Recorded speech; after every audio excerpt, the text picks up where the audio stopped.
Hey VC, this is Matt again, second time tonight. I thought I'd make a couple of videos, kind of in the mood to do it. It's been a while and been wanting to make some, but I've just been very busy, and when not busy, very tired and lazy. So uh, I made a video earlier tonight that's already up. It's a response to Adam Nichols.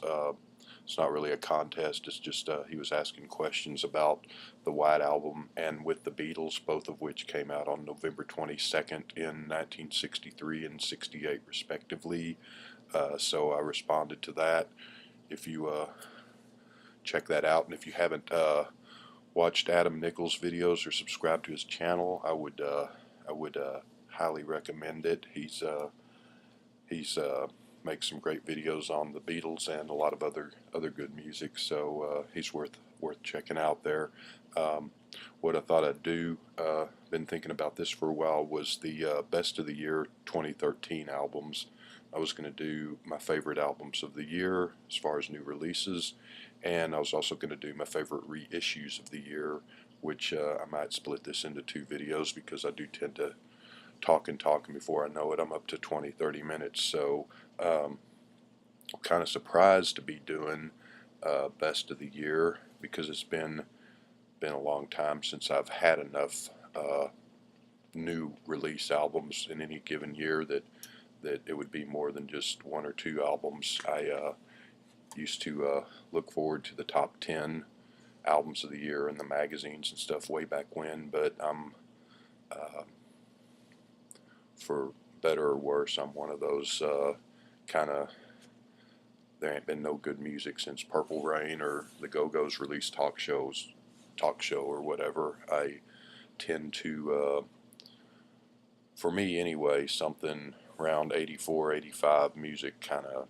has been on a downhill slide ever since. And I know there's a lot of people that say there's a lot of great music, you just have to search it out nowadays, but I tend to like stuff from that point backwards more than that point forwards, with a few exceptions. But there's a lot of music of the last, what's that, like 30 years now almost, that just doesn't really do it for me. That's just sort of sound alike, identikit, or it's just flat out awful. But surprisingly, to myself anyway, this year there have been several albums that I've really enjoyed, that I picked up and I liked, and even though the year's not out yet, they've kind of stood the test of time so far, in that I played them and liked them, and I've played them several times since and kind of gone back to them. So I don't know that any of these are going to replace Sgt. Pepper or Village Green or London Calling or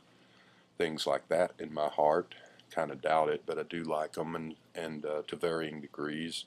And so anyway, and there's a couple of Wire, the band, kind of the post-punk band, I guess, that started in 77, 78, released some great albums then, and then they broke up and they got back together, I guess in the late 80s or the 90s, and they've released several albums, and they've all been really good. Not as good as their first time around, but they put out an album this year, which I haven't heard or got. Kind of would like to get that. So there's and Paul McCartney's album New, his new album New, is not on this list. I don't have it yet. I've ordered it, and it hadn't shown up, so I really haven't heard it. I got it on Amazon. I know that some people are not a fan of doing it that way, but I did order it on Amazon, and I got, when I ordered it, you can download the album, so I did that. So I heard it once. I downloaded it, and then I played it while I was kind of doing stuff around the house, so didn't have my undivided attention.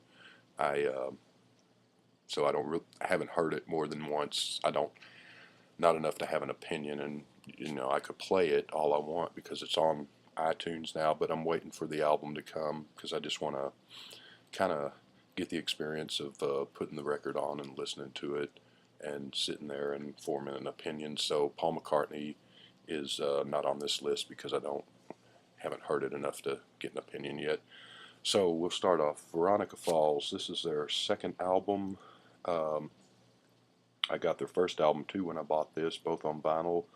First album's a little better than this one, but this is pretty good. It's I wouldn't call it essential, but it's kind of jangly guitar pop. Um, I forget where, but I saw the cover and I thought that's a cool cover. Um, I don't know. So Wally Cleaver's at a dance with Mary Sue Ellen Rogers and gets a little fresh with her, and she sort of gives him what for, I guess. But some good songs on here, just kind of pop song stuff. Slumberland Records is the label. You might want to go to their website and check them out. You can hear. There's several songs posted that you can listen to on the website. I enjoy this. I don't know, on a scale of 1 to 10, I'd say maybe a 6 or so. It's nothing earth-shaking, but it's a good album, and I enjoy playing it. So that was something that I liked. This next one, and I think I have 6 albums here. We'll see. This is number 2. This was a record store day thing this year, so I don't know how easy it is to find. Stephen Malkmus was in a band, and I just went blank. I don't remember. It's one of those awful 90s bands anyway. But here they cover Can's. Uh, I never knew how to say this. Iggy Bomyasi. The Can album, I love Can, is far superior to this. This, however, I'm not going to pull it out. I've showed this before. It's on green vinyl. This, however, is him and some other people covering the album. It's a live concert. I don't know if it says. Yeah, December 2nd of 2012 was when this was recorded, and it was released on Record Store Day. But they do a really good job, and it's in its own right. It stands up and is a really good album. Not as good as the original Can album, like I said, but still very good. And I'm really not usually a fan of these cover version type things like this. I know that Uncut and Mojo magazines always come with a CD, and often they will do I don't know, Pet Sounds. They've done several Beatles albums, a couple of Rolling Stones albums where they'll get different bands. It's usually some whatever the lame indie band flavor of the week band is, but they'll have a different band covering each track. Those things are uniformly awful in my opinion, but this one really works, and so it's worth checking out. Though, go get the Can original first, I would say.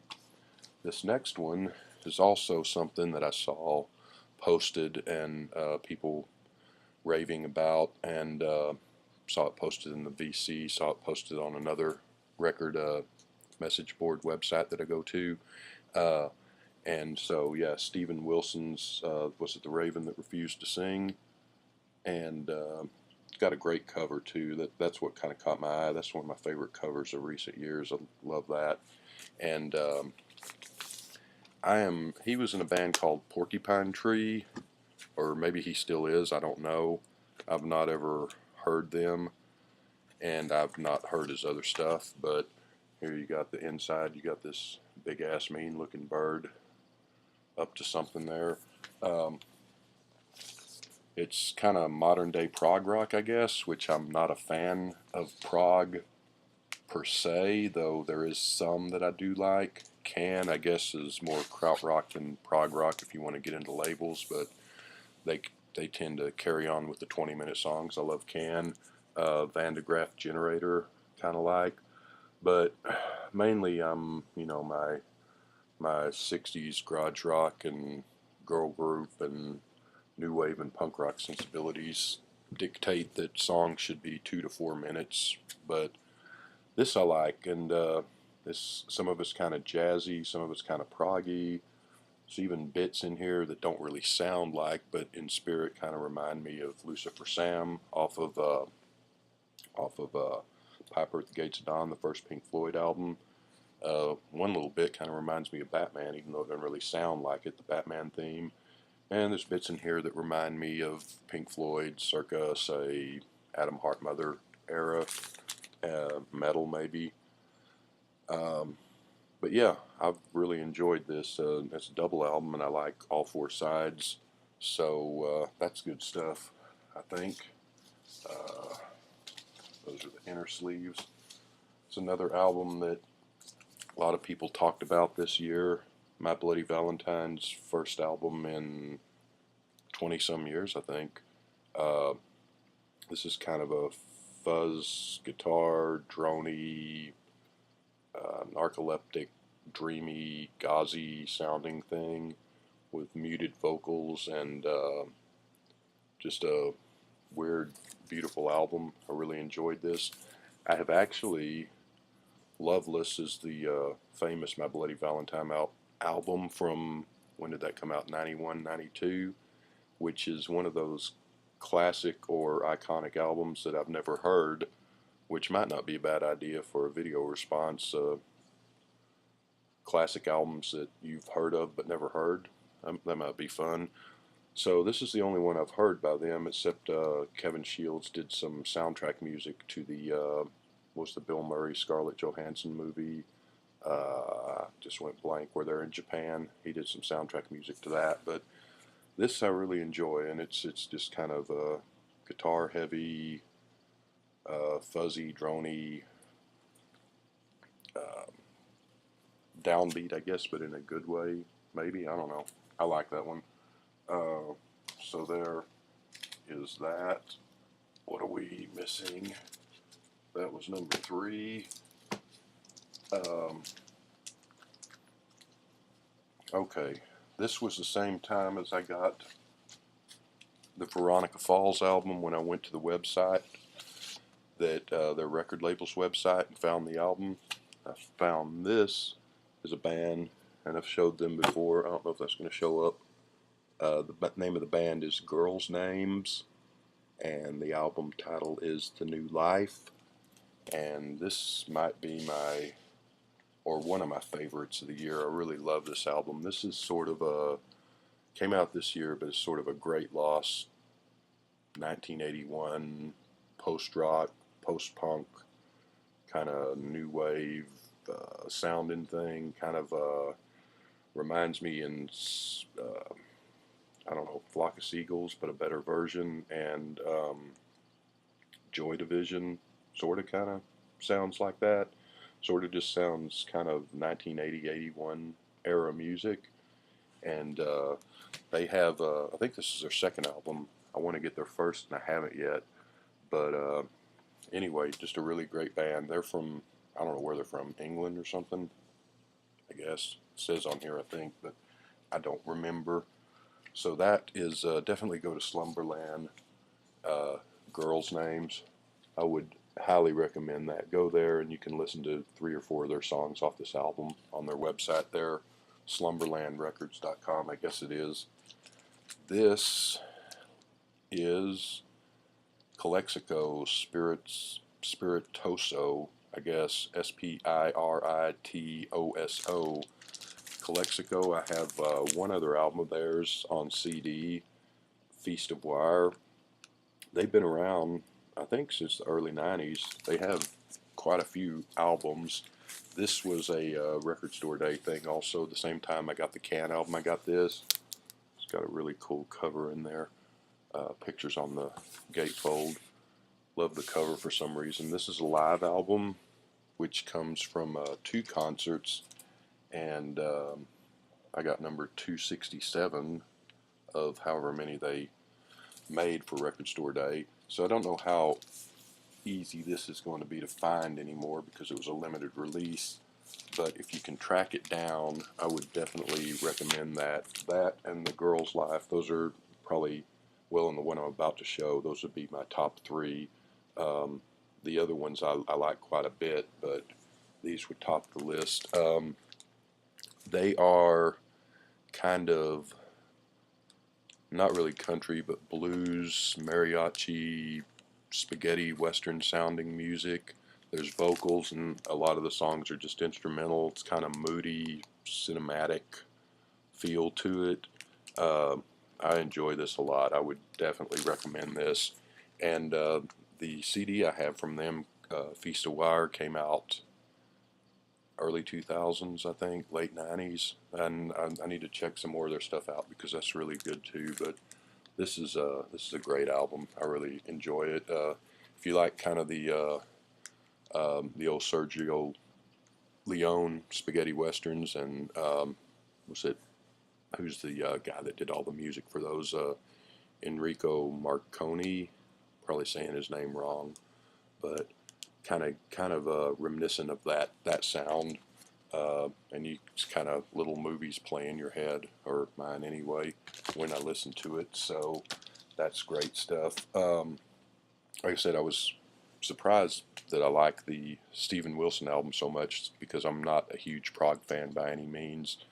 The other thing, and this is the danger of having subscribing to emails of record labels, little independent record labels, because they send you emails and you see stuff that you've never heard of before and go listen to song clips and think that's cool, and then you spend money that you shouldn't be spending. So this this woman I had never heard of in my life 3 weeks ago, and now I've got two of her records. Um, Her name is Lydia Loveless. This is called Boy Crazy. I don't know about all that, but it's a 5-song EP that came out this year. Did not come out on vinyl, just came out on CD. So I also got her this is her second album. Actually, she did a first album on another label, but this is Indestructible Machine on vinyl, which is a limited edition. You can get it on CD, but the vinyl is still available. I mean, I don't know how well known she is or how big of a seller she is or anything, but limited edition vinyl, which also came with a MP3 download. So that's from 211, and really surprised me because she's country more or less, and I don't like country music. Well, really don't like it at all. I appreciate the artistry there, but it's just not my cup of tea at all, and 99.9% I don't really have any use for. But she's, I think she's like 22 or 23 now, so she's not that old, but she's working on a new album, supposed to come out in February. Uh, One thing I read, I was looking at her website, kind of described her as if Stevie Nicks was singing on Born to Run. She doesn't sound like Stevie Nicks, really. She sounds kind of like a hit girl from Texas or Tennessee, but she grew up and her dad owned a bar, so there was music around as she was growing up and kind of country stuff. But then she went off and went and got into punk rock and kind of played in some other bands apparently, but then came back to country. But she still sounds more like rock and roll than country music, really, or sort of rockabilly like the old Carl Perkins and maybe like Johnny Cash when he was on Sun, and you know, sort of rockabilly country rock sound. I don't know that I'm doing it justice, but I really can't stand country, and I love this to death. I got this, like I said, a couple of weeks ago, and I've been playing this in the car going to and from work a lot. It's really good, and I've really enjoyed this album too, which came out 2 years ago, I guess it was. So if you don't like country, you might check it out because you might like this. It's, I don't know, it's kind of like Bruce Springsteen or The Clash with some country singing girl fronting the bands, I guess. Maybe. I don't know how to describe it. But if you don't like country, check it out. You might really like this because I do like it a lot. And if you love country, I don't know, maybe you won't like it. I don't know. But she's really great. She's young, so these two albums are great. Don't have her first album. We'll probably order that at some point, and we'll order her new upcoming album because there's on her site you can listen to one of the songs, and I quite like it. It's country, but it's not country per se, if that makes any sense. Um, it's really good stuff, and I like her a lot, so I would recommend her. Those would be my three top, those last three that I showed. So cool. I am going to end it here, and I'll come back and do the reissues on a separate video, and we'll see you in a little bit.